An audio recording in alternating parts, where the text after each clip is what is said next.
Kita lanjutkan diskusi kita malam ini. Saya ke Bu Nadia. Bu Nadia, apa langkah konkret yang bisa kita lakukan sebagai antisipasi lonjakan kasus COVID? Yang kita lihat sekarang kan itu lokasi wisata dibuka, boleh buka bersama gitu kan. Artinya ngumpul-ngumpul diizinkan. Meski memang mudik dilarang, tapi toh ujung-ujungnya jebol juga gitu. Apa yang dilakukan ke depan? Dengan fakta yang ada ya? Ya, jadi kan memang pemerintah ini mengambil kebijakan terkait penanganan pandemi COVID-19 ini adalah rem dan gas ya. Artinya kalau kita akan segera mengerem kalau memang resiko kesehatan itu terlalu besar.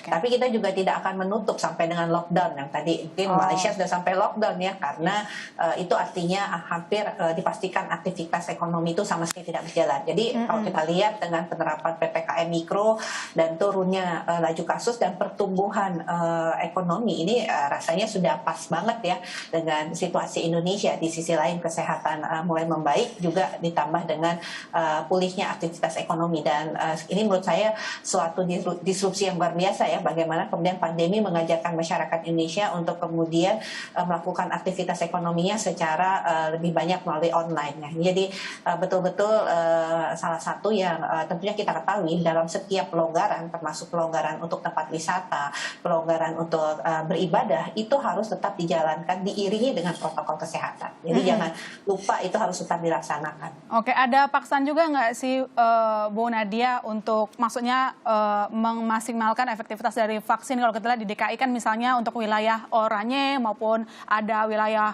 merah itu kan nggak boleh membuka tempat wisata kan? Apakah wilayah-wilayah lain juga tadi dibahas seperti itu untuk para pemdanya? Iya, sama. Jadi bahkan untuk pelaksanaan sholat id itu di zona merah sama sekali tidak diizinkan pelaksanaannya ya. Jadi bukan hanya pembukaan daerah wisata, tapi pelaksanaan untuk ibadah sholat id pun juga tidak diizinkan untuk dilakukan pada zona yang merah. Oke, baik. Saya ke Mbak Arsy. Mbak Arsy, kalau kita lihat ini dari Bank Indonesia punya proyeksi untuk transaksi e-commerce 330,7 triliun naik 33,2% di 2021. Kalau data dari IDEA sendiri berapa? Apakah lebih dari itu? Lalu kemudian mungkin jenisnya ya, jenis paket yang paling ramai itu apa? Oke, kalau dilihat harapannya tentu bisa melesat lebih tinggi ya. Jadi bisnis e-commerce memang menjadi salah satu solusi pemenuhan kebutuhan. Kita lihat kondisi yang sekarang serba dibatasi, dan ada juga dari survei terupdate itu ada 40 juta pengguna internet baru. Itu dari situ saja sudah pengguna e-commerce-nya 54% meningkat di Q1 dari data Google. Jadi kita baru bergerak 4 bulan udah 54% meningkat. Jadi kita positif memang akan terus meningkat, tapi tentu meningkat ini perlu sinergi kolaborasi ya, bukan hanya dari e-commerce. Seperti tadi saya singgung bahwa e-commerce ini banyak ekosistemnya, jadi bagaimana logistik yang memadai, bagaimana payment yang juga trust dari konsumen kita dapat, dan juga dukungan pemerintah. Gitu. Lantas bagaimana memanfaatkan ramainya transaksi di e-commerce untuk memperkenalkan lebih jauh lagi produk lokal? Jadi kita memanfaatkan gitu, apalagi kan dari Kementerian Perdagangan juga menyinggung soal predatory pricing gitu. Apa yang dilakukan dari e-commerce?